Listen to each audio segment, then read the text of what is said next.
যাইয়া বুঝলেন, মাছ ধরতে যাইয়া হুম তখন শুনছি এই ঘটনাটা।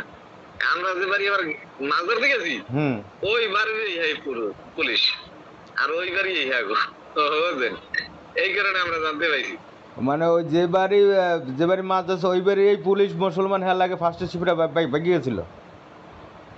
হ্যাঁ ভাগিয়ে গেছিল, ভাগিয়ে গেছিল কি, আমি কয়তো ভাগিয়ে গেছিল মানে হেতু কয়েকদিন আমার সাথে ছিল, এক সপ্তাহ, হুম বুঝলেন নাই।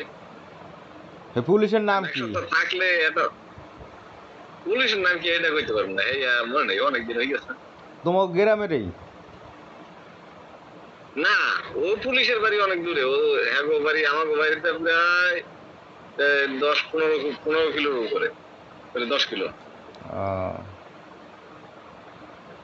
তো এই সে অবস্থা, পুলিশের লাগে গেল, সাগরের লাগে গেল, তারপর এক মুসলমানের লাগে গেল, লাস্ট এলো আমার লাগে, এরপর এখন আর একজনের লাগে।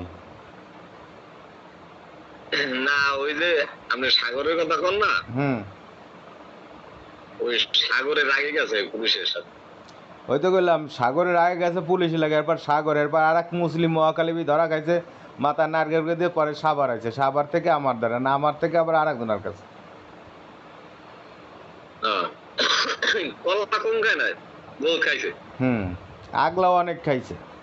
আরো ঢাকায় গার্মেন্টস রাখতো, বহুত খাইছে আগে ভিজে। আমি অগো বাড়িতে গেছিলাম, পুরান বাড়ি, একজনে কইলো আর এক জায়গা থেকে নাকি বিয়ে হয়েছে, যে সারাই আনছে 1,20,000 টাকা দিয়া, কুড়ি না কি জানি নাম, হে কইল উত্তরে কোথায় ঘর। ওই তো তোদের না এমনি খারাপ, বংশগত দোষ আছে।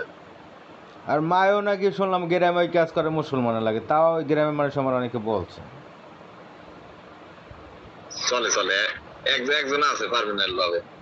এর নাম কি? বুঝলেন, ওনার নাম মনে হয় হাবিব, হাবিব? মনে হয়। হে তো মুসলমান।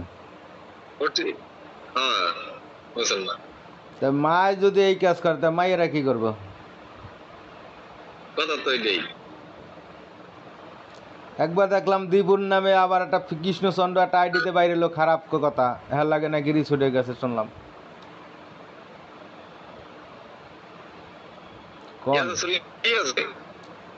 রিসোর্টে নিয়ে গেছিল, ওই কথাবার্তা আমি কইছিলাম ছেলের লাগে, পরে ছেলে কয় আমার বহুত টাকা আছে, 50,000 থেকে 60,000 টাকা আছে দীপু। এখন নতুন এক পোলা পাইছে, পরে আমার সার্কে দিচ্ছে। এটা কি ধরবে মানে খাইয়ে লই যায়, খাইবে আর কি।